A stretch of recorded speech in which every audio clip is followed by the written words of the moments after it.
102,2 Radio Suara Sampang FM. Selamat pagi pendengar semuanya ya. Kembali lagi Anis ini akan menemani kalian semuanya kali ini di dialog interaktif pendengar 1 jam OPD menjawab ya. Sudah hadir di studio kita kali ini dari Dinas Pertanian dan Ketahanan Pangan. Oke pendengar, untuk kalian semuanya yang mungkin nanti ingin bertanya ya bisa telepon atau bisa WhatsApp di 0823 33906809. Kali ini kita akan membahas tentang penyakit mulut dan kuku pada ternak ya pendengar ya, yang mungkin saat ini juga banyak menjadi perbincangan ya di kalangan masyarakat ya, khususnya juga para peternak ya, yang mungkin banyak yang khawatir tentang penyakit mulut dan kuku ini pendengar. Dan sudah hadir ya di dialog interaktif 1 jam OPD menjawab kali ini di edisi hari Kamis pendengar 16 Juni 2022 sudah ada Bapak Insinyur Suyono MSI selaku Kepala Dinas Pertanian dan Ketahanan Pangan. Selamat pagi Pak. Pagi Mbak Anis. Selamat pagi ya Pak ya. Dan juga ada dari Subkoordinator Perbibitan Dokter Hewan Kristina Rahayu. Selamat pagi Bu. Pagi Mbak. Ya, dan juga ada dari medik veteriner atau dokter hewan, ini ada dokter hewan Sinta Istanti. Selamat pagi. Pagi Mbak. Dengar untuk materi awal kali ini ya tentang penyakit mulut dan kuku pada ternak. Langsung saja saya serahkan ke Pak Suyono, silakan Pak disampaikan dulu. Ya, terima kasih Mbak Anis. Assalamualaikum warahmatullahi wabarakatuh. Waalaikumsalam warahmatullahi wabarakatuh. Para pendengar yang saya hormati, rekan-rekan dari bidang peternakan Dinas Pertanian KP Kabupaten Sampang. Alhamdulillah pagi hari ini saya diberi kesempatan untuk bisa menyampaikan informasi kepada masyarakat Sampang terkait dengan merebaknya wabah PMK, penyakit mulut dan kuku di ternak ruminansia. Yang pertama ingin saya sampaikan bahwa penyakit atau wabah ini sejak disampaikan oleh Bu Gubernur kita, Bu Khofifah pada tanggal 5 Mei ini di Dinas Pertanian sudah, karena pada saat itu memang nuansanya hari raya, jadi kami juga masih libur. Tapi ketika sekembali liburan ini kami sudah mempersiapkan seluruh petugas peternakan itu bisa untuk menindaklanjuti informasi terkait wabah ini. Yang perlu kami sampaikan yang pertama bahwa wabah ini karena penularannya juga sangat cepat walaupun tingkat kematiannya rendah. Namun demikian yang lebih melegakan bahwa penyakit ini tidak menular kepada manusia Mbak Anis. Itu jadi cukup hewan ya. Iya. Dan hewannya apa saja mungkin bisa? Yang sementara ini memang hewan sapi ya. Sekarang ini yang memang kita deteksi, rekan-rekan melakukan surveillance, kemudian keliling-keliling hampir seluruh kabupaten ini, Kabupaten Sampang ini memang ternak sapi. Dan pada saat kita pertama melakukan surveillance ini mulai tanggal 9 sampai dengan 20 Mei, baru pada tanggal 20 itulah kita menemukan ada sapi yang bergejala PMK. Itu. Jadi baru tanggal 20 kami menemukan itu. Itu ada di mana yang awal terdeteksi? Awal ini di Kecamatan Robatal dan Banyuates. Iya. Kalau penyebabnya kira-kira apa? Maksudnya tahu nggak? Diketahui nggak? Jadi memang penyakit PMK ini adalah penyakit yang disebabkan oleh virus. Jadi virus ini memang nggak ada obatnya, Mbak Anis ya. Nanti kalau secara teknis teman-teman ini dari Dokter Hewan Kristina, kemudian Bu Sinta nanti bisa menyampaikan. Nah, yang bisa kita lakukan adalah gejalanya ini yang kita terapi, kita obati sehingga dengan menyembuhkan gejala-gejala ini nanti sapi akan menjadi sehat lagi. Dan yang perlu diketahui oleh masyarakat Sampang, tadi sudah saya sampaikan bahwa penyakit ini dengan tingkat kematian yang rendah, namun demikian penyebarannya sangat tinggi. Nah, ini yang perlu diantisipasi. Oke. Untuk sejauh ini Pak ya, sampai dengan sekarang Juni ini ya, dari awal Mei sudah ditemukan ya. Iya. Sejauh ini kalau dari Pertanakan sendiri sudah mendeteksi berapa hewan ternak yang sudah terkonfirmasi kena penyakit mulut dan kuku ini? Oke Mbak Andis ya. Jadi ternak sapi kita ini seluruh Sampang itu kurang lebih 217.000 ya, 217.000 ekor yang kita temukan di lapangan melalui seluruh petugas kita hanya 41 ini, termasuk ini berdua ini juga masuk, kalau kita perlu ini kita bawa juga ke tempat-tempat yang kurang ya. Nah, ini jumlah kasusnya itu sampai dengan kemarin itu 2.775 ekor ini kasus ya. Kemudian yang sakit itu 2.067. Nah, kemudian dari jumlah ini yang sudah diterapi oleh rekan-rekan ini, teman-teman ini 688 ekor atau 25%. Dan perlu saya sampaikan Mbak Anis, karena wabah ini datangnya tiba-tiba, jadi kita juga tidak ada persiapan sama sekali, termasuk obat-obatan. Sehingga rekan-rekan ini juga dengan melakukan KIE ya Bu ya. Nanti KIE mungkin Bu Christine dan Bu Sinta lebih detail nanti. Dengan KIE ini kita berharap masyarakat ini juga ada edukasi di situ. Artinya apa? Dengan tidak adanya obat yang tersedia ini, mereka juga kita arahkan untuk bisa merawat sapi ini dengan cara-cara tradisional, karena memang itu juga seringkali dilakukan peternak dan ini hasilnya juga bisa menyembuhkan. Beberapa memang sudah yang sehat menjadi sehat, yang sakit bisa sembuh, sambil lalu kita menunggu pengadaan obat. Oke. Untuk sejauh ini berarti cuma sapi aja yang masih terdeteksi Pak ya? Masih sapi aja ya. Oke. Dan kalau sejauh ini kan katanya obatnya memang belum ada. Terus sejauh apa nih usaha Dinas Pertanian dan Ketahanan Pangan untuk pengadaan obat dan atau mungkin vaksin ada atau gitu ya untuk hewan ini? Nanti kalau obat mungkin Bu Christine bisa menyampaikan ya. Ada beberapa pilihan yang tradisional itu Bu ya.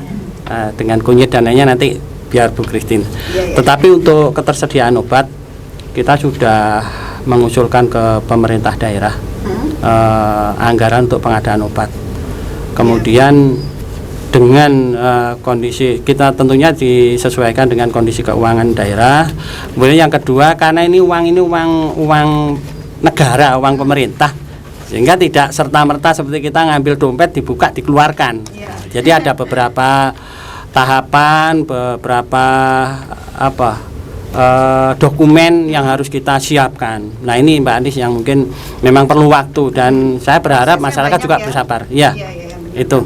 Terkait dengan yang itu tadi mungkin kalau memang dibutuhkan nanti teman-teman ini bisa mensosialisasikan juga. Ini loh yang bisa dilakukan. Apakah itu pakai yang tradisional itu campuran ABCD diberikan dan itu memang banyak membantu. Iya. Oke, kita lanjut dulu ya ini ke Dokter Hewan Christina. Ke dokter dulu ya untuk menyampaikan materinya, silahkan. Jadi memang sekarang ini wabah PMK tidak hanya terjadi di Pulau Madura, tapi sebagian Pulau Jawa, Sumatera juga terkena. Jadi obat-obat itu langka karena banyaknya sapi-sapi yang sakit. Karena itu Kabupaten Sampang sendiri untuk mendapatkan obat juga kesulitan. Selain langka juga harga mahal sekali. Nah, sedangkan pengobatan untuk sapi ini tidak hanya sekali suntik terus sembuh. Jadi harus ada turut campur peternak untuk ikut membantu perawatan sapi. Jadi karena penyakit PMK ini menyerang mulut dan kuku, jadi seperti sariawan kalau pada manusia. Jadi ada luka pada lidah, pada gusi, dan luka pada kuku. Nah, karena itu peternak harus, walaupun sudah diterapi, harus tetap memperhatikan sapinya. Peternak ini dianjurkan untuk meneliti sapinya satu-satu ya, mungkin dicek karena penularannya ini melalui apa? Penularannya bisa secara kontak langsung. Jadi kalau sapi yang kena PMK itu hipersalivasi atau lendirnya banyak, dari lendir, dari darah, juga dari kotoran. Bahkan manusia ini, peternak sendiri bisa menjadi pembawa dari sepatunya, sandalnya. Kalau misal dari tempat lain maksudnya? Makanya peternak dianjurkan tidak menengok sapi yang sakit di tetangga seumpama. Kalau dia ke tetangga ke sapi sakit, berarti dia bisa membawa pulang virus di sandalnya, di bajunya. Mungkin penasaran ya Bu ya? Iya. Oke. Jadi peternak kalau sapinya sudah kena PMK, selain diterapi, kalau tidak mau makan harus dibulang. Gitu. Tidak boleh perut kosong. Kalau dibiarkan pasti nanti ambruk karena dia tidak makan karena lidahnya kan terluka. Oke, untuk ciri-cirinya selain lidahnya terluka, kukunya ada lukanya, apalagi nih? Maksudnya yang terlihat secara langsung? Yang terlihat secara langsung memang paling khas itu hipersalivasi atau ludahnya air liurnya banyak ya, bahkan sampai busa. Terus kalau dibuka nanti lidahnya ada luka seperti sariawan, di mulutnya juga luka-luka, di kuku lalu pincang. Kalau secara medis kalau diukur suhunya dia demam. Gitu. Iya. Terus lemas mungkin? Ya karena dia tidak mau makan. Jadi mungkin nanti ini untuk para peternak ya, mungkin bisa dilihat ya hewan-hewannya apakah memiliki ciri-ciri yang seperti dokter tadi sampaikan ya. Iya. Bisa dilihat satu-satu. Oke, dan selanjutnya untuk Dokter Sinta ini ya, mungkin bisa menyampaikan materinya lagi. Oke Mbak Anis, jadi gini, saya hanya menambahkan aja dari yang disampaikan oleh Dokter Kristina tentang pengobatan herbalnya untuk para peternak. Karena kalau kita menggantungkan petugas yang notabene obatnya juga masih diadakan, jadi setidaknya peternak bisa tahu ya. Jadi untuk pengobatan lesi pada bibir dan lidah itu bisa menggunakan asam sitrum. Banyak kan di pasar? Sitrum itu yang makanan. Nah, asam sitrum 2% itu sebanyak 20 gram itu bisa dicampur dengan 1 liter air. Habis itu ditaruh di tempat itu yang semprotan itu, dikocok, dicampur, bisa langsung disemprotkan ke mulutnya sapi. Oh, bukan diminum. Bukan. Oh, cuma disemprotkan aja gitu. Oke. Kalau dari makanan nggak ada ini kayak harus mengkonsumsi apa makanannya? Tidak ada Mbak. Pokoknya yang penting adalah sapi itu bisa makan baik itu konsentrat maupun rumputnya. Tapi ya itu tadi harus kering dulu luka di bibir dan mulutnya. Oke, berarti ini harus telaten juga ya para peternaknya. Mungkin Pak Suyono, sejauh ini dari Dinas Pertanian dan KP ini apa yang sudah dilakukan sosialisasi ke masing-masing daerah atau gimana? Oke, Mbak Anis. Jadi tadi saya sampaikan, jadi sekembali kita dari liburan ya, Idul Fitri itu kita memang menggerakkan seluruh petugas peternakan untuk ke lapangan. Surveillance itu sebenarnya mendatangi satu-satu peternak, ada enggak yang sapinya menunjukkan gejala. Ternyata baru tanggal 20. Kita juga melakukan KIE. KIE itu komunikasi, informasi dan edukasi. Jadi semua terkait dengan wabah PMK ini disampaikan kepada peternak, pedagang, dan ini kita lakukan bersama-sama dengan Polri dan TNI. Jadi kita, apalagi Pak Kapolri menaruh perhatian khusus yang besar kepada penanggulangan PMK ini. Kemudian rekan-rekan ini juga hampir setiap hari, jadi hampir setiap hari tidak pernah pulang, bahkan mungkin tengah malam ada. Ini melayani beberapa informasi yang masuk. Kemudian kadang-kadang begitu yang masuk satu nyampe tempat itu bisa berkembang menjadi sekian. Nah ini yang memang harus dilakukan oleh rekan-rekan para petugas, baik itu medik veteriner, paramedik veteriner, itu yang dilakukan. Dan beberapa waktu yang lalu memang ada yang menanyakan, Pak kok ditarik biaya? Memang karena obat ini tidak ada, akhirnya ini pelayanan itu menjadi pelayanan yang mandiri. Artinya petugas yang menyiapkan. Itu Mbak. Mungkin bisa disebutkan nominalnya, ini mungkin buat hanya kisaran aja, kisaran ada ya. Karena itu nanti juga tergantung dari kondisi sapinya. Jadi ketika nanti sapinya parah mungkin ya lebih banyak lagi. Belum lagi mungkin jangkauannya. Karena kan ada juga yang mungkin di pucuk gunung seperti itu. Tapi ketika informasi itu nyampe, Insya Allah nanti teman-teman juga akan sampai ke sana. Jadi antara 50 sampai 150 Bu ya. Saya kira itu hampir sama di daerah lain juga seperti itu. Jadi ada pelayanan mandiri karena memang obat yang disampaikan oleh Bu Christine ini memang langka. Dan belum Jadi, sampai Sampang. iya. Kalaupun kemarin ada, tapi dengan berbarengan seperti ini akhirnya juga obat-obat itu juga akhirnya jadi habis itu. Mungkin gitu, Mbak. Mungkin gitu, Mbak. Berarti ini kan sudah siap semua ya para petugas jika ada sewaktu-waktu nih ada yang telepon, oh ini sakit, mana? siap melayani. Langsung Ya. menuju lokasi. Harapan saya cuma satu, Mbak. Jadi masyarakat ini seandainya ada peternak yang mengalami atau sapinya ini ada gejala seperti itu, informasi itu yang lengkap.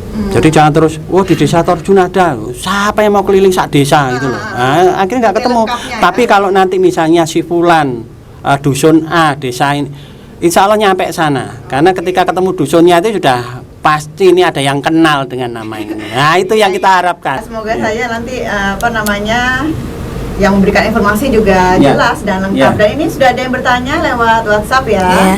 Selamat pagi Mbak Anis dan para narasumber. Saya Egi di Permata. Mau nanya sejauh ini apa yang dilakukan dalam memutus penyebaran penyakit mulut dan kuku yang penyebarannya relatif cepat. Oke. Nanti mungkin tambahkan Bu ya. Yang pertama Bu, karena memang penyebaran tinggi ini kita berharap dengan KIE tadi, teman-teman yang door to door itu menyampaikan jangan mengeluarkan sapi-sapi itu dari kandang, Oke. apalagi menjual ke pasar. Ya. Isolasi ya. Diisolasi satu. Kemudian yang kedua kita juga mengendalikan ini dengan tidak mengeluarkan SKKH. Jadi kalau ada beberapa waktu yang lalu ada pengusaha-pengusaha datang ke kantor ini mau ngirim ternak, apakah itu nanti antar kabupaten atau mungkin di luar Madura, kita untuk sementara tidak kita keluarkan. Jadi itu biarkan yang di daerah yang dituju juga di sana juga ada kepentingan untuk mengendalikan, kita pun juga jangan sampai keluar. Itu Mbak Anis. Dan tidak memasukkan juga. Dan tidak memasukkan. Nggih. Ya. Tambahannya? Ya, jadi untuk pencegahan di lingkungan, Dinas Pertanian juga telah membagi desinfektan kepada peternak, juga melakukan penyemprotan di lokasi-lokasi yang rentan penyebaran virus seperti pasar hewan, Oke. lalu rumah potong hewan, juga ke kandang-kandang. Akan tetapi seperti sama dengan obat, jumlah desinfektan juga terbatas dan langka juga sekarang. Iya, iya. Jadi kita menyarankan untuk membuat sendiri dari bahan pemutih, dicampur air 57 ml pemutih dicampur 1 liter air, bisa digunakan untuk menyemprot kandang. Iya. Dibersihkan dulu baru disemprot, lebih baik tiap hari. Jadi itu meminimalkan untuk penyebaran virus. Kan yang pemutih yang biasa di pasaran itu kan Iya. bisa dibeli. Iya. Oke, mungkin ini sebuah tips. Iya. Oh ya, Untuk tambahan para peternak. Mbak, kalau untuk jamu herbalnya bisa pakai kunyit, lalu temulawak. Buat hewannya itu. Iya, jadi di blender, dihaluskan, nanti Diminumkan. diminumkan. Ini salah satu obat tradisional yang Iya. mungkin bisa dicoba ya. Iya. Ternyata nggak cuma manusia ya. Iya, ini hampir sama dengan Sekarang COVID ya sudah, obatnya. Sekarang sudah hewan sapi juga perlu. Iya, sebenarnya, perlu. ya. Terus ini ada yang bertanya lagi nih. Saya Gugun di Gunung Mada. Mau nanya, ada nggak tips untuk kami para peternak sapi dalam menghalau penyebaran penyakit mulut dan kuku ini? Tipsnya. Ya, itu Mungkin tadi isolasi itu ya. Ya itu tadi nggak ya, kemana-mana. karena penyebarannya langsung dan Mm-mm. peternak bisa membawa. Jadi kalau tetangga ada yang sapinya sakit, jangan didatangi. Iya. Kita tidak boleh nengok karena kita nggak tahu virus kan kasat mata. Bisa saja nempel di baju, di Iya, dan sepatu. Dan mungkin ini juga sekarang para peternak juga mungkin sudah melindungi hewan ternaknya masing-masing. Iya, iya, Mungkin dan- sekarang sudah nggak usah keluar-keluar, mereka yang Iya. dirawat sendiri-sendiri. Dan itu mungkin. meminumkan herbal walaupun nggak sakit itu kan untuk menambah kekebalan. Iya, benar. Saya mungkin nambahkan Mbak Anis. Jadi ini ada rencana dari Kementerian Pertanian, kemudian juga dari pemerintah Provinsi Jawa Timur. Dalam waktu dekat ini juga akan dilakukan vaksinasi terhadap ternak-ternak sapi yang ada di seluruh Jawa Timur. Hanya saja mungkin Sudah ada ya? tahap pertama ini nanti untuk sapi perah, yang di prioritas itu sapi perah. Setelah itu baru nanti kita juga sapi-sapi yang lain setelah sapi perah. Kalau sapi perah kan kita nggak ada, Mbak. Iya. Di sapi. Nanti kita bertahap ya. Iya, bertahap. Mungkin ke Dokter Sinta dulu ini. Ya, Ya. Untuk ini kan ada hewan yang sudah terjangkit, kemudian ada yang sudah sembuh kan sampai sekarang kan. Nah, yang sembuh ini nantinya kira-kira bagaimana kualitas dagingnya? Kualitas daging. Dari kualitas dagingnya nanti Oh, bagaimana yang pernah sakit ini Oh, kira-kira dari mana? Kalau dari segi Boleh gizi. dipotong atau enggak atau gitu ya? Ya. Jadi gini Mbak, sebenarnya sapi yang terkena PMK daging bisa dikonsumsi, aman untuk kita karena tidak zoonosis ke kita. Tapi memang yang diprioritaskan adalah sapi-sapi yang sehat. Cuman yang sakit bisa dipotong dengan memisahkan antara daging merah, daging hijau sama jeroannya. Jadi gini, daging hijau itu apa? Yang untuk jeroan ya. Jadi yang dilewati saluran pencernaan itu dibersihkan dulu. Kalau yang merah seperti jantung, hati itu juga bisa. Tapi dengan perebusan yang bagus, yang optimal itu bisa dikonsumsi, aman ini sebenarnya. Oh, sebenarnya aman ya. Betul. Tapi kan orang-orang juga Masih takut ya? Aman kok, saya biasanya makan sapi, berarti Mbak. kandungan gizinya pun tidak berkurang ya, Tidak, ini ya, tidak, meskipun tidak. kena sakit ya. Oke, tapi kan mungkin nggak kira disembelih juga ya kalau sakit ya, kan kasihan juga mungkin nanti ternaknya ini. Oke, mungkin ada tambahan dulu dari Pak Suyono. Mungkin tambahan saya hanya satu nih. Jadi sapi-sapi yang sudah terjangkit kemudian diterapi oleh para petugas dan itu sembuh, ini memang selama 1 tahun masih membawa virus itu. Jadi dia sebagai apa? Karier istilahnya, pembawa. Jadi masih membawa itu, membawa. Iya, jadi Membawa itu. Iya, jadi mungkin ya sampai sekarang ya mungkin kita juga harus berhati-hati juga ya para peternak ini ya. Oke, ini ada yang bertanya lagi lewat WhatsApp. Ada Idris di Raja Wali. Ciri-ciri hewan ternak yang terkena PMK dan apa yang harus dilakukan masyarakat jika hewan ternak mati yang disebabkan oleh PMK? Apakah dibakar atau bagaimana? Mungkin dijawab dulu. Ya. Jadi ciri-cirinya adalah demam. Tapi kalau demam itu petugas yang akan tahu ya demam atau tidak. Kalau sebagai peternak bisa dilihat dari bersalivasi atau liur yang berlebihan, bahkan sampai berbusa. Ada luka pada kuku sehingga bisa menyebabkan pincang. Lalu dilihat nanti lidahnya apakah ada luka, gusinya juga ada luka atau lesi, kita biasanya itu ciri-cirinya. Sedangkan kalau kematian karena PMK bisa dikubur tanpa dibakar, jadi dikubur aja tidak masalah. Bekas kandanya bisa disemprot desinfektan. Seperti dijelaskan tadi, jika tidak ada desinfektan bisa menggunakan pemutih yang diencerkan. Ya, Gitu. berarti ternyata bisa dikubur aja ya? Iya, tanpa dikubur aja. dibakar. Iya, tanpa dibakar. Tapi kalau dikubur nanti ada potensi menular nggak? Oh, tidak Kalau ada. udah mati, Sudah udah mati nggak ada. ya. Oke. Selanjutnya ini ya ada yang bertanya lagi, apakah ada kontak personnya untuk para peternak yang mengalami PMK ini? Kontak person yang bisa dihubungi mungkin Oh, dari iya. Dinas Pertanian dan Jadi kita punya 4 Posko. pusat kesehatan hewan yang menjadi posko pelaporan PMK, yaitu Puskeswan Sampang, Puskeswan Oke. Jengek, Puskeswan Ketapang, dan Puskeswan Oimen. Jadi ada 4 puskeswan yang peternak bisa lapor ke puskeswan. Kalaupun di kecamatan tersebut tidak ada puskeswan, bisa melalui BPP atau Balai Penyuluh Pertanian. Oh, yang ada di masing-masing. Ya, kalau BPP ada di 14 kecamatan. Oh, di setiap kecamatan sudah ada ya BPP Ya, itu. Kalau BPP. ada yang ingin bertanya, mungkin bisa melalui BPP itu. Bisa ke puskeswan. Oh, Jadi yang oke. lebih khususnya itu di puskeswan, tapi BPP juga ada di bawah Dinas Pertanian. Jika memang nggak ada, nanti akan dihubungkan dari teman-teman BPP menghubungkan ke puskeswan. Oh gitu. Iya. Jadi tidak ada kontak resmi ya untuk PMK ini ya. Barangkali Mbak Andis ya. Jadi kontak resmi ini sebenarnya di masing-masing puskesmas ini kan ada posko. memang WA yang dihubungi itu WA masing-masing koordinator puskeswan. Karena koordinator ini juga hampir setiap saat dia juga ini berinteraksi dengan para peternak atau pedagang.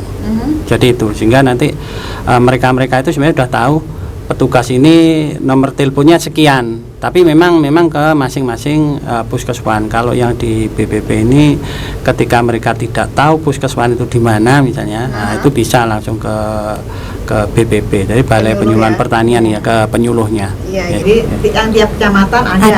Ada. Oke. Selanjutnya mungkin ada yang ingin selanjutnya kita angkat telepon dulu ini yang udah masuk ya. Kita angkat telepon dulu. Halo. Waalaikumsalam. Dengan siapa? Nah, di mana ini Pak Hadi? Oke, pertanyaannya silakan.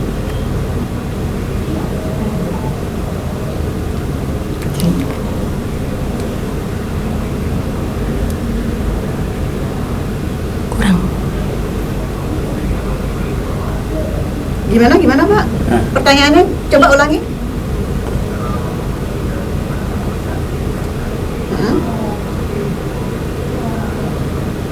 Oke. Ya. Oke, terima kasih sama-sama ya buat Pak Hadi. Tadi saya juga sempat bertanya ini ya ke dokter. Nah, yang setelah sakit ini apa bisa dikonsumsi? Mungkin bisa dijelaskan lagi. Mungkin tadi terlewat ini, Pak Hadi. Iya, baik. Jadi Pak Hadi, kalau yang sakit bisa dikonsumsi asalkan itu dipotong secara syariah ya Pak ya. Kalau umpamanya sudah jadi bangkai nggak bisa dimakan.